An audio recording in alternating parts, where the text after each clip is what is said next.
Welcome to the Effortless English Show with the world's #1 English teacher, AJ Hoge, where AJ's more than 40 million students worldwide finally learn English once and for all, without the boring textbooks, classrooms, and grammar drills. Here's AJ with a quick piece to help you learn to speak fluent English effortlessly. I'm AJ Hoge, the author of Effortless English, Learn to Speak English Like a Native, and the father of the Effortless English System that trains you to speak English fluently, speak English confidently, speak English powerfully, think in English. When you train with me, commit to my VIP program at effortlessenglishclub.com. Go to effortlessenglishclub.com, effortlessenglishclub.com. Let's talk a minute about this word, commit. Commit, right? It means you make a strong decision about something, a strong decision to do something, and you don't quit. You do not quit. When you commit, you don't quit. So you decide to improve your English and work on your English. You keep going. It doesn't matter. Some days you're tired. You commit. You still keep going. Maybe you get busy. Maybe you have to take a break for 1 week, or maybe you take a break for 2 weeks. You're too busy. You still don't quit. As soon as you can, you keep going. You start again. That's commitment. You stay with the commitment and you keep going. It's the same idea as, let's say, a marriage. You marry someone, that's a commitment. It's a very powerful and strong commitment, right? If you have one argument or one disagreement, you don't immediately quit the marriage. It's a commitment. It's a strong commitment. So this is a great word, commit. That's why I'm using this word a lot. Commit. I don't want you just to join my VIP program or join the Effortless English System. That's not enough. You can join a gym and then do nothing. You've got to commit, just like with your physical body. Commit to exercise means you've got to do it. You really never stop, right? I mean, every day you're alive, you got to keep moving your body, keep exercising your body. That is a commitment to fitness and health. So joining, maybe it's a first step. You can join a gym. Okay, great. But you've got to commit to going. You've got to commit to lifting those weights, to doing the work. Or again, you can work out at home. Same thing though. You got to commit to doing it. Do the push-ups, do the pull-ups. Every single week. Commitment is necessary for any big success, for anything that's very, very, very important in life. So with your English, commit to my VIP program. You've got to commit. And if there's some problem, there's some little issue, you get busy for a little while, you get frustrated a little bit, your energy drops for a few weeks, whatever. It happens. That's life. But commit. You keep going. You don't quit. EffortlessEnglishClub.com. Commit to my VIP program.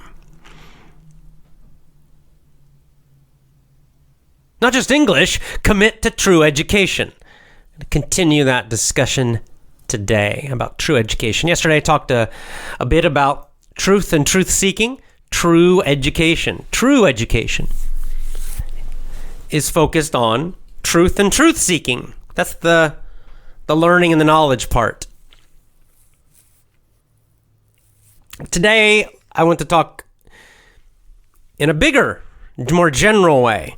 If we are designing an education system, a real education system for children, definitely for children, even for adults, we should focus on 3 things. A true education will focus on 3 things. If it's a true and full education,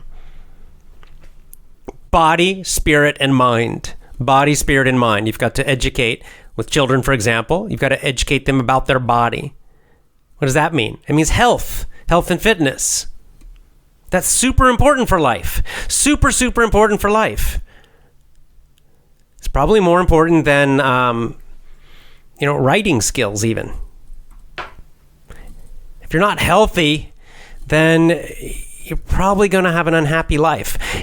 We don't even talk about this. Have you noticed that? That schools never, ever, ever discuss that important word?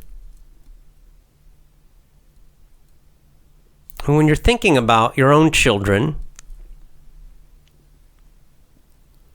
isn't it important that you have an education that will what? That will help them to be happy, to live happy lives. I mean, isn't that the main thing you want for your children? I'm sure you have lots of other ideas.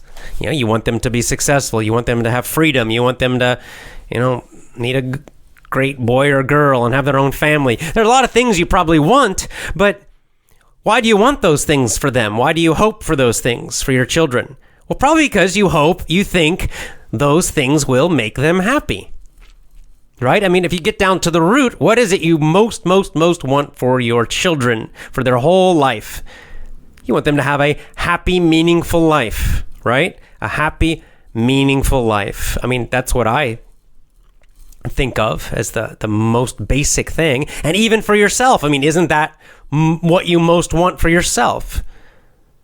A happy, meaningful life for yourself. A happy, meaningful life for your husband or wife, for your children, for your own parents, for your brothers and sisters, right? For anyone you care about, you hope they have a happy and meaningful life. And then after that, then we have lots of different ideas about what makes a happy and meaningful life, what creates that, right? But you'll notice that if you go to most school systems, if you look at their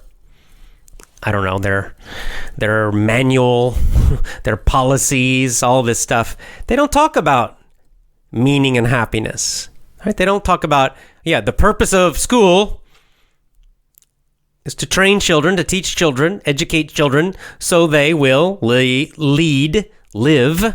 happy and meaningful lives.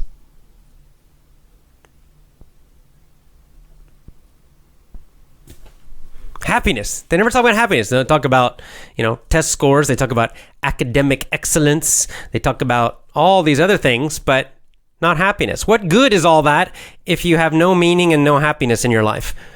So what? You get a high score on the TOEFL test. You get a high score on the SAT. That's the college entrance exam in America. Well, it's nice, but really? I mean, is that really what's most important? If you had to choose, okay, choice number one, my child will be very happy. They will have a happy and meaningful life, incredibly happy and meaningful. They have a feeling of purpose and a great, great, great happiness through their whole life. That's choice one. But their test scores will be bad. And then choice two, they will have very high test scores, maybe even make a lot of money, but they're going to be super unhappy and have no meaning in their life, no purpose, no meaning. Which would you choose? Well, if you have a heart, you would choose number one. The money, the test scores, the academic knowledge, none of it is any good without happiness and meaning. And so, any education system, for yourself, for adults in general, for children, has got to have this as the basic root. Understanding that, that is our number one goal, our number one purpose with education.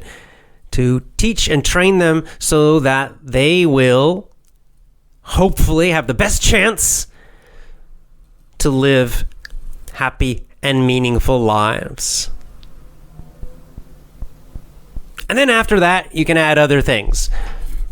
You can, of course, add things such as we should train them to be, to contribute to society, to contribute to their families, to contribute to their communities and their society so that they're helping others be happy too. Also that, of course. That probably would be number two.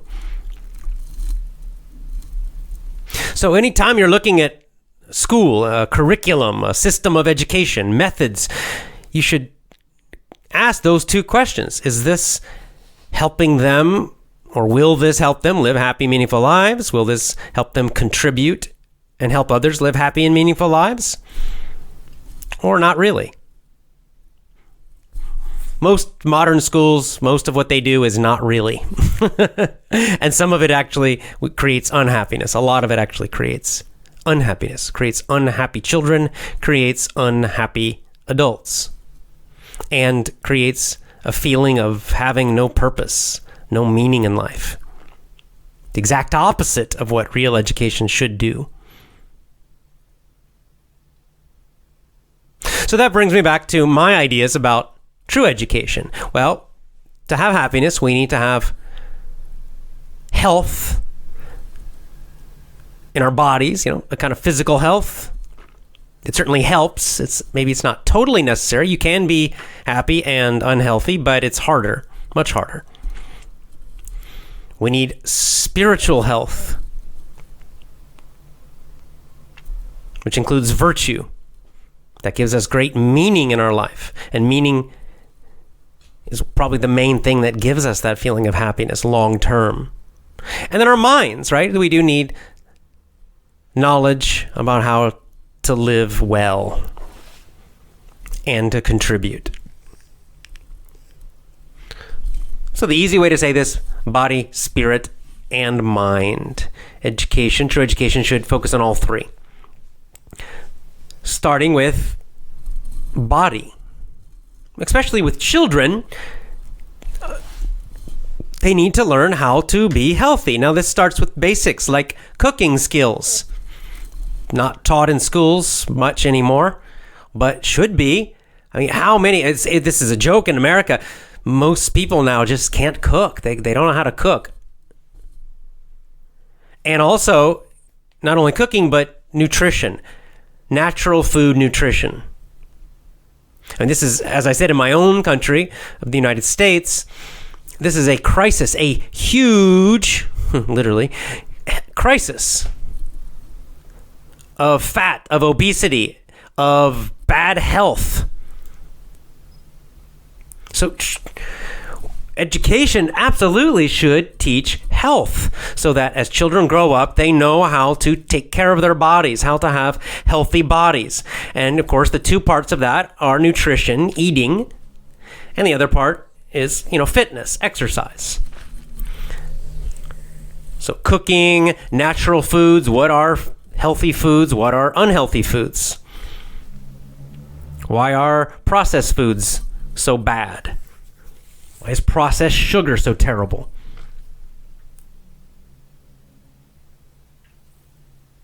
And part of this too would also be hygiene, I would say, just being clean, brush your teeth and take a bath. Most parents teach that. But surprisingly few parents teach their kids how to cook anymore. It used to happen, but not anymore. Most parents now do not teach their children how to cook and do not teach their children about healthy food. Because sadly, a lot of the parents don't know. So that should be part of a true education for sure. Home education or school, doesn't matter. And then the second half of that, of body, healthy body, is then fitness, exercise. And again, this is disappearing from schools. They're cutting playtime, cutting outdoor time, cutting physical time. So the kids are just sitting on their butts in a chair all day long. Very unhealthy. But a true education would include physical education. Now that means just free outdoor play. We used to call this recess when I was a kid. That means just send the kids outside and let them run around and go crazy. Climb and jump and play games, just whatever they want. Kids absolutely must have that. Another part of that would be sports and games, physical sports and games that, again, get the kids moving. It's physical exercise. And then the third part of it would be actually training them in physical fitness. Calisthenics and exercises they will use their whole life to stay healthy. Can be very basic stuff like push-ups and pull-ups and handstands, body weight squats, just simple stuff they can do anywhere and they can do their whole life. And then also things like just, either light jogging or going for long walks or hikes. Doing like a system of yoga would also fit in this area, area of calisthenics, of fitness exercises. But this should be done in education every single day for a real education, because health and fitness add to your energy, make you feel better, help you to live longer, definitely contribute to happiness. It's not the only thing, it's not enough, but it's a good addition, right? Helps give you the chance to be happier, to feel good physically. So absolutely, this must be part of a true education. Body. Next, spirit. Now, spirit is what we could also just call virtue, character.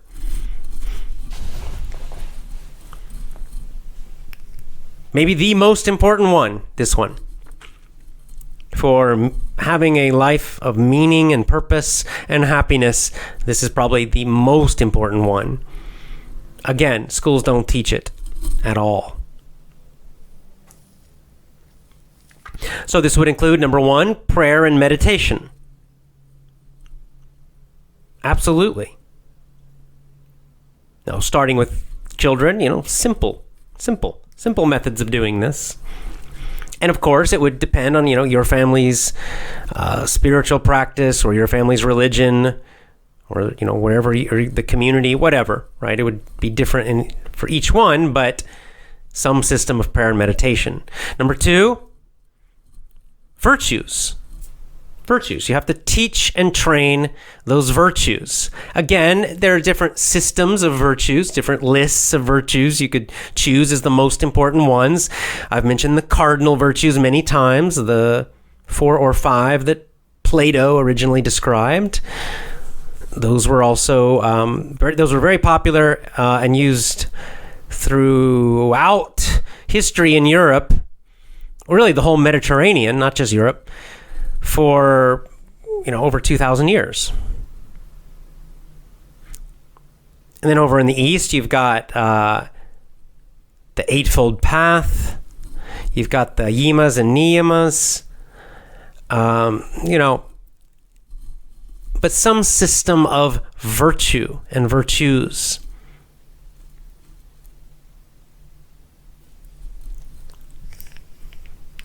Next, for spirit, character, would come family, ancestors. Teach children about their ancestors. Teach them about their, of course, parents, but grandparents, great-grandparents, great-great-grandparents. Go back as far as you know and as far as you can. See if you can find some pictures of them. If you know any stories about different people, different ancestors, talk about it. So they have a feeling of connection to the past. And they have an identity, a family identity. It makes their connection to your family stronger. When you talk about your ancestors, learn about your ancestors, respect and honor your ancestors.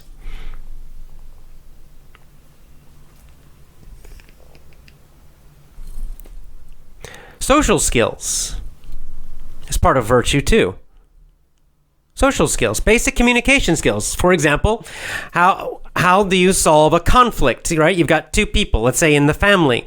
Two people are arguing, they disagree. Well, how do you deal with that conflict between two people? How do you deal with the disagreement? Do you scream and yell at each other? Do you hit each other in the face? No, hopefully not, right? No, you need a system, right? You need methods or a system for dealing with these conflicts that happen, these disagreements, that is, good and ethical and effective. You might, for example, use something like the system or the methods we just learned in the 7 Habits, right? The first try to understand, then be understood. You could look online or find some books about conflict resolution.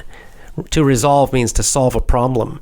So solve the problem of conflict. There's lots of different little systems you can use where one person talks and the other person talks, and then you figure out an agreement. And anyway, there's lots of ways to do it. But you should have like a little system and teach it to kids and train them in this system. And it's going to take many months, perhaps many years, but eventually then your whole family gets a nice system that works. So when two people are angry with each other, when two people disagree, when there's a conflict, well, now you have a good, positive, healthy way to communicate and solve the issues, the problems. Now, as part of social skills, I would also include self-defense skills. This is dealing with outsiders and maybe people who are not so nice, people you can't resolve the conflict with, people who might be dangerous. Right? There are these people in the world. We know this. Self-defense has two parts, verbal and physical. Verbal is really just learning to say, go away, back off. How to communicate with your voice to make people go away, leave you alone. This is very important for kids, and then, of course, as they get older, as adults too. And then physical self-defense is fighting. How to fight well enough to save yourself, to defend yourself against someone attacking. Now, there's no guarantees in this because, violence is dangerous, but at least some level of training in this is important.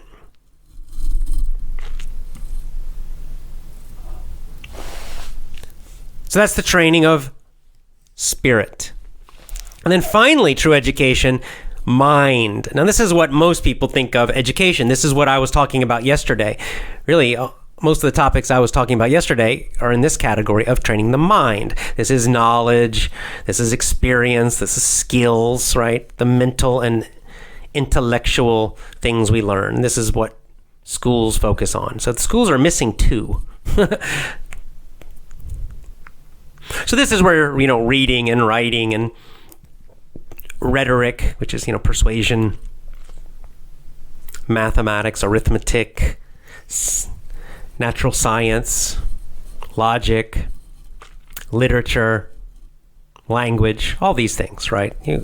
A lot of the stuff that they teach, but doing it in a way like I described yesterday, focusing on ancient books and epics, focusing on the books of great masters, and then also lots of learning from experience, direct doing, the master-apprentice system, learning the rules of logic, the basic rules of logic. And again, meditation you could also put here as well. I'd also then include in this mind area then the very, very important skills for our society of money, the things we learned in Rich Dad, at least those basic ideas and the basic understanding of finance and money. So important for life. Schools don't teach it. So many people are confused about these things, about money, and a lot of people are very unhappy because they don't know how to deal with money. So I would absolutely teach those principles of money. And another one I would teach would be research ability, because this is something you need for life, to continue learning for your whole life. How to find knowledge. Einstein talked about this. Einstein, I can't remember the exact quote, what he said, but the basic idea, what Einstein said, is that it's more important to know how to find knowledge than to memorize it. Right? Because he says, if you know, why memorize something if you know how to find it? You don't need to memorize lots and lots of facts. It's wasting a lot of time and a lot of energy. It's much more important that you can go find the knowledge when you need it. That's the more important skill in education, is to be able to research, to be able to find, seeking knowledge, seeking truth, finding truth, and then knowing is this really true or not, how to judge it. Those are the more important skills, not just memorizing a lot of formulas and things. For example, even just something simple like in English. This is why the memorizing grammar rules is just wastes so much time. Like there's the word its, I-T-S. Sometimes it has an apostrophe, right? That little comma that's above it. It looks like a comma. And sometimes it doesn't. And there are rules about which one. And it's a little confusing when to use the apostrophe and when not to, when you're spelling it. Even I forget sometimes. But it's really not that important to memorize it, because if you forget, if you're writing something important like a paper for business or school or something, you can just look online and you get the answer in 2 seconds. It's no big deal.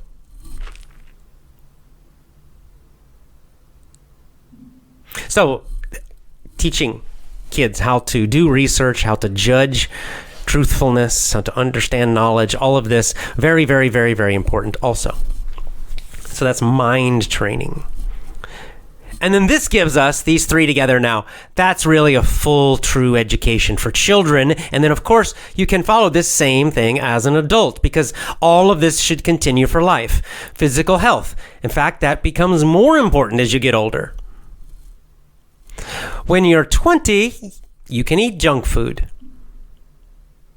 And you can be a bit lazy and probably not suffer too much.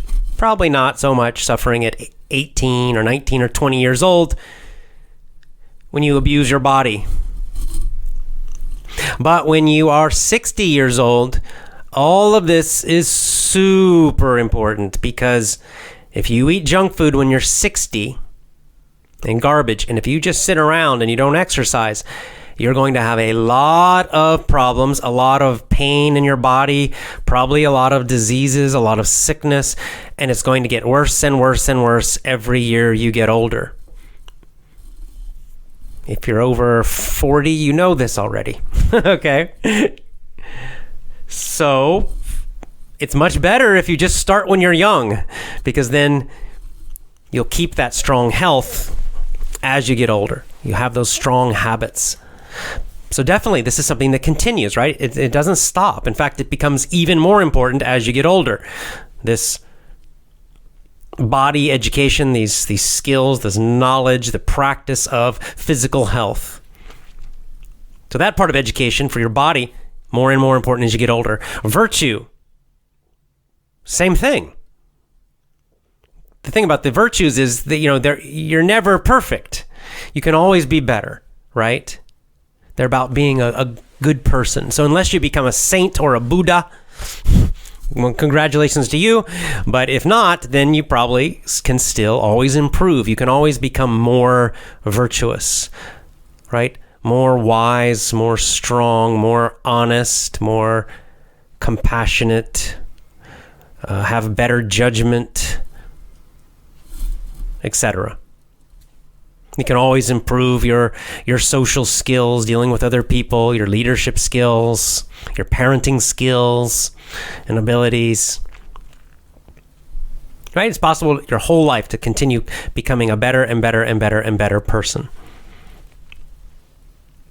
So that is another one it never ends. That spiritual education. It's lifelong. And finally, of course, the mind, same thing, right? You can always keep learning more skills, more wisdom, right? So you can, the cool thing about those ancient books, for example, both the spiritual ones and just the literature, is that they're so deep, they're so powerful that you can read them again and again and again and again. And as you get older, you will understand them in a deeper way and a more powerful way. And this is true for most great literature. It's one of the things that makes it great. So, for example, the book Walden, I've talked about many times, probably my favorite American book by an American writer. And I've read it so many times, but every time I read it, I get something a little deeper from it, I have a better understanding, and especially as I get older, I have more life experience, I appreciate it even more. Of course, this is true for things like the Iliad and the Odyssey. It's true for things like, especially religious books as well, even more so for those.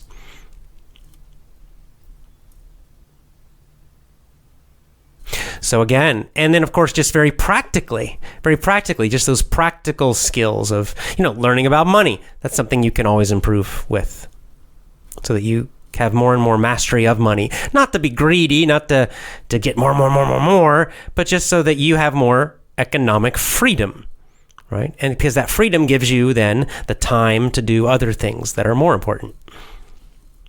And you can always improve your ability in public speaking and persuasion and other, anything. You can always learn new hobbies. You can learn about art. You can do music. There's so many things to do in a lifetime, and this keeps your mind sharp.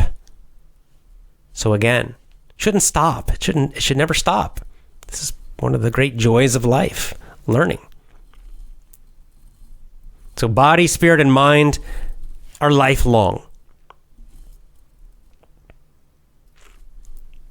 So that's true education for the smallest children to the oldest adult. I'm actually, working myself on making a homeschooling system. It'll probably take me a few years to finish the system, my basic ideas, but I'll start sharing as I think about it, as I work on it. I'll start sharing more information about my own ideas about how to do homeschooling, independent education, especially with children, but also for adults. And, you can share your ideas too. It's one of the great things about independent education, about homeschooling, is that it's so flexible. You can modify it for your own family, for your own children, for your own values, for your own culture. That's what's so great about it. At the heart, you've got these basic principles that I've been talking about, but that gives you a lot of flexibility. You have to understand, this is the natural way also, by the way. This is the very, very, very old and natural way of education. This is how education used to be before, in America around the late 1800s. After the Civil War, so after 1865, especially in America, with the Industrial Revolution starting, that's when we got this system of factory education, right? Because they started to copy the factories that were making things, and they thought, well, education should also be like a factory. This system of education also has roots in Prussia, which is part of Germany now. And they had a kind of very militaristic, military style, but also factory style of education. So these were the big influences on the education system we have now everywhere in the world, especially the factories. And the idea is that, okay, kids are like parts in a car. Right? So you put them all together, and then you push them through a system like a machine. All of them the same. And then what comes out on the other side is a bunch of people who are exactly the same. Just like if you have a car factory, right? You got all the parts, and then it goes through the factory, and then every car that comes out is exactly the same. That's the perfect factory, right? Every car is exactly the same as all the others. That's a car factory. Well, that's the mentality of our education system that started back in the Industrial Revolution, let's just say around 1900. It depends on, different parts of the world. It started in different times, but around then. And the idea was exactly the same, that you would take all these children, put them into the factory school system, and then by the end, by age 18 or whatever, they would all come out knowing exactly the same thing, believing the same things, acting the same, good little workers. And then those good little workers could easily become employees in a factory or in a business. That's the dream of factory education, and that's what we have now. We're still using that same mindset, that same basic philosophy of schooling is what we have now everywhere in the world. There are some small differences in different countries and different places, but that basic idea and belief of like a factory is the same. And that's why it's so terrible. Because we're not the same. Children are not the same. Children are not equal. They're not parts. They're not machines. They're individuals. And each one has their own kind of, magical strengths and curiosities and things that are wonderful about them. And as all humans, they also have their weak points. We should treat them as beautiful individuals and educate them as beautiful individuals, not as parts in a machine. This is better for our society too, because society needs lots of different kinds of people. We don't need all of just one kind of person, right? We have many different needs in society, and so those differences, that uniqueness, the specialness of different individuals is wonderful. It adds to our society. It's what Stephen Covey was talking about with synergy, right? Synergy.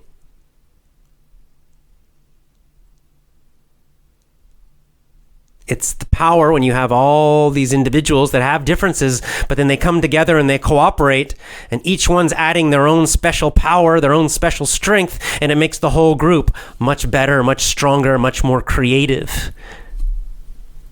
Well, we need an education system that is synergistic,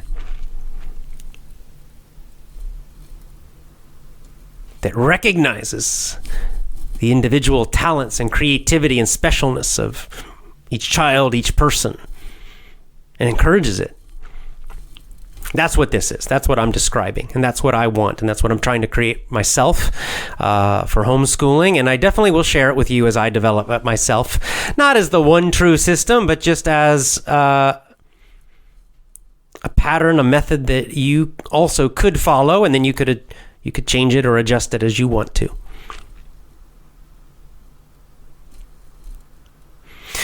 Alrighty, so true education. This is a revolution. This is one of my big purposes in life. It's not my only one, but it is one of my main ones, especially connected to my work. And this is very important because, the honest truth is I see that so many people suffer. There's so much suffering caused by the factory fake schools. So many kids suffer. I remember it as a kid, myself. There are lots of bullying. That's one of the other things that happens in these schools. But I remember, for me, school was always super easy. I won't say I suffered, except that I suffered from boredom. I suffered from terrible, terrible boredom, but also a kind of meaninglessness. So I could take the tests and memorize the stupid stuff, but it all felt meaningless to me, and that's why I felt boring, and that's a kind of suffering. But worse is I knew people, I had friends when I was young, especially elementary school, and even later I knew people who suffered because they did not do well in school. They struggled with that system, but they were treated exactly the same, and they grew up and they thought there was something wrong with them, that they were stupid, that they couldn't learn, all this stuff, which wasn't true. And that was a great suffering too. And then the terrible social, because they don't teach virtue, right? They don't teach character. So there's so much bullying, so much meanness. Kids can be very, very, very mean if you don't teach them about virtue and character and positive communication methods and all of this. They need to be coached in this stuff. It's not automatic. So without that, it can be like a little prison for kids where the strong bully the weak. Very, very common in schools. Causes a huge amount of suffering. And by the way, it's also not good for the bullies because they learn to just be bullies and be mean to everybody in school, but then many times those bullies graduate, and as adults, they do not do well in life because when they try to do that stuff with adults, the adults fight back. Or the adults fire them from their jobs, or they don't know how to have good relationships. They're so used to bullying everybody that now all their relationships become really negative and terrible. So they suffer eventually too, many of them. That's a lot of suffering caused by that. It always bothered me when I was young.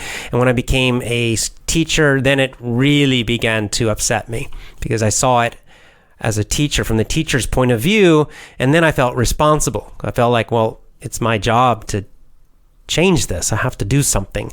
I couldn't do it when I was an employee. It was too hard to fight against that system. So this is how I'm trying to do it now on my own. I think the way we do it is not by changing these government school systems. They're never going to change. We change it with home education, homeschooling, independent education. The internet. This is the great promise of the internet, is that we can have this wonderful. It's not just about independent education, but it's about true education. It's about virtuous education. It's about education that creates greater meaning and greater happiness for our children, greater meaning and greater happiness for ourselves, greater meaning and greater happiness for adults, for our societies, for our nations. That's why this is important. That's why I'm so passionate about this and why I feel so strongly about it. It's much more important than just learning English. It's much more important than just learning math or any specific subject. It's about a full education system that creates health and happiness physically, with our bodies, spiritually, with our virtue and character, and with our minds. Now, I hope you'll help with this. Use this for your own learning. Develop your own true education system. You're doing it now with English. I encourage you, do it with your body too. Do it with your virtue and your character. And do it in other areas. With your mind as well. And teach this to your children. Teach this to your friends. Teach this to your co-workers. Anywhere and everywhere. Talk about it. This is how we change it. This is how we develop. We finally get rid of that factory disaster, the system of factory education. We finally get rid of it. It was an experiment. About 100 and something years we tried it. It didn't work. It's a failure. We have to go back to better systems of education that are true, that are good, that are proven to be good, proven to be true, proven to be meaningful. Thank you for joining me. Commit to my VIP program at effortlessenglishclub.com. Go to effortlessenglishclub.com. Commit now at effortlessenglishclub.com.